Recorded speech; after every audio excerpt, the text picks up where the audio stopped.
Toby! Baby Toby!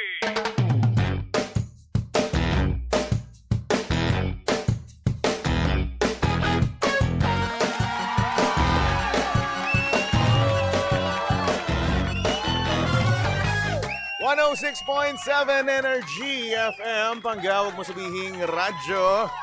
Sabihin mo, Energy! Oras sa mga baluhan, check your time. It's now 3:19 on the clock. Muling nagbabalik ang hot baby boy ng radyo. Walang iba kundi si Baby Toby. At syempre si Baby Toby ngayon ay naka-live na sa Energy FM Facebook page. Kaya naman kung gusto mo makita ang itsura ni Baby Toby, go ahead, no? Pumunta na kayo sa aming Facebook page. Hanapin niyo lang Energy FM 106.7, okay? At para naman sa mga pangga natin dyan na nag-scroll-scroll lang sa kanilang mga trabaho, uy!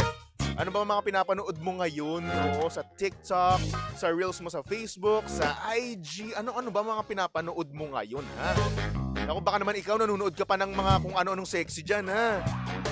O hello naman sa mga may jowa na pero nanonood pa rin ng mga sexy. Uy, nagtago si Kuya. At syempre, hello din naman sa mga pangga natin dyan, no? Mga kababaihan na kung saan pag nag-i-scroll sila, puro na lang lalaking may abs. Ang daming natatamaan. Oo, yung iba mga guwapo, mga K-pop, di ba?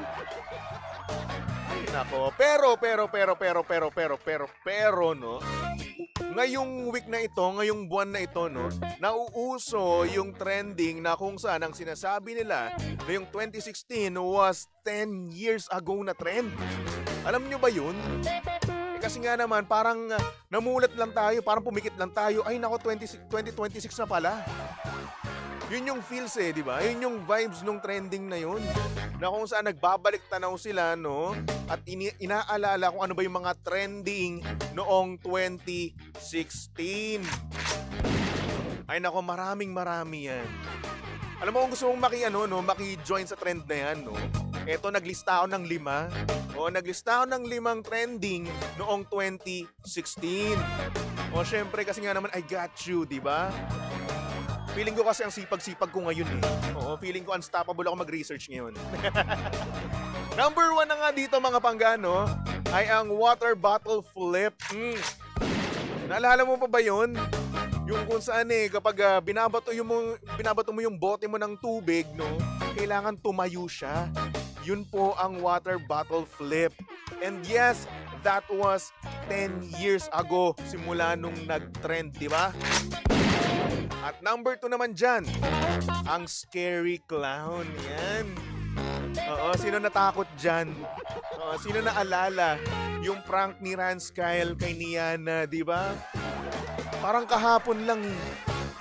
Yun yung scary clown. Na kung saan daming natatakot doon. Pati nga ako eh.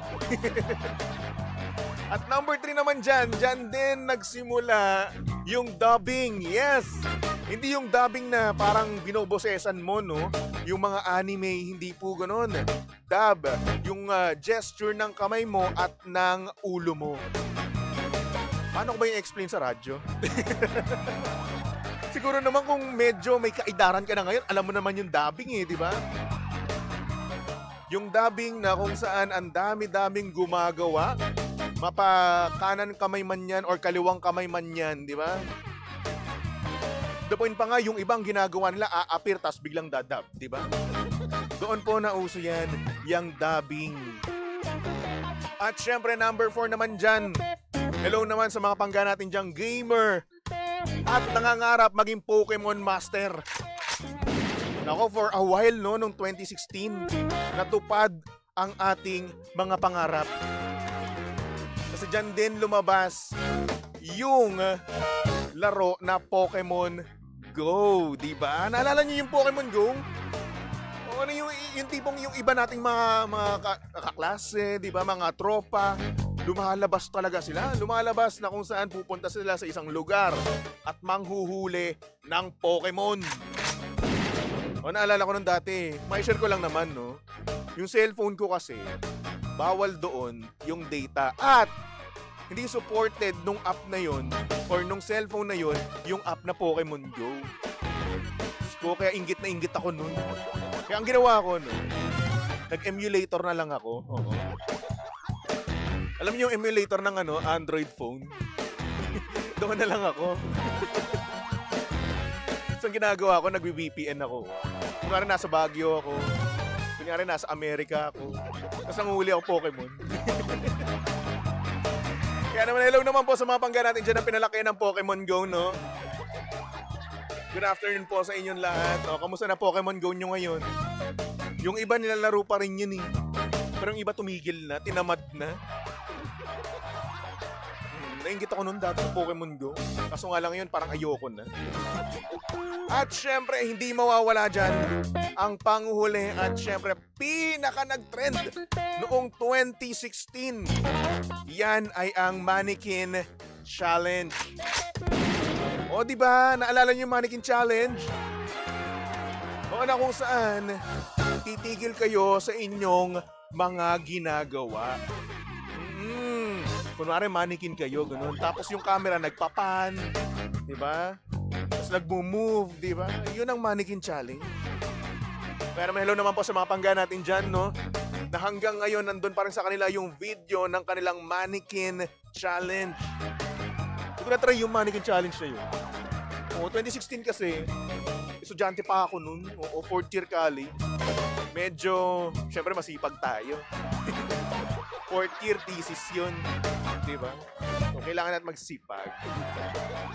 So, yun, Mannequin Challenge. O, pwede mo rin naman yung gawin ngayon, di ba? Since nag-trend nga naman ngayon, yung thought or idea na 2016 was 10 years ago. So, go ahead, no? Malay mo, ito na pala yung paraan para sumikat ka ulit, di ba? Para mag-trending ka. Diba? Tapos, pag nag-trending ka, sumikat ka, ilibre mo ako, di ba? O, di ba ang galing-galing? Nakalibre pa ako. I know, 3:26 on the clock. At syempre mga pangga, makasama nyo pa ako hanggang alas 5 ng hapon. Kaya naman mga pangga, magbalik tugtugan muna tayo for our next song. Naku, alam na alam to ng mga pangga natin dyan na mahilig sa Ghost. And at the same time, no, pinalaki ni Ray Parker Jr. Ano ba tatawagin natin dito? Siyempre, isa lang yan. Ghostbuster. Dito lang yan sa number 1, 06.7 Energy FM. Pangga, huwag mo sabihin radyo, sabihin mo Energy!